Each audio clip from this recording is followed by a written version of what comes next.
শেখ হাসিনা এই দেশের একজন ম্যান অব দ্য ম্যান, তার মতো আর এই দেশে কেউ হবেও না।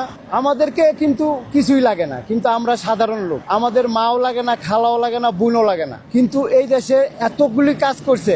সে গরিব দুঃখের মা, খালা, বোন সবারই মনে করেন নয়নের মণি হয়ে গেছে গা। এই দেশে এত কাজ করছে, এই দেশে 96 থেকে হে কাজ করতেছে, এই দেশে আর কোনো সরকারে কাজ করে নাই। তার মতো ম্যান এই দেশে আর হবে না, আর এই জননী এই দেশে আর আসবে না। এই জননীরে আমরা খেদাই দিছি, আমরা বড় ভুল করছি, আমরা জালিমগিরি করছি, আমরা জালিয়াতি করছি। এই মার সাথে আমরা দুর্ব্যবহার করেছি, এই খালার সাথে, এই বোনের সাথে আমরা দুর্নীতি করেছি।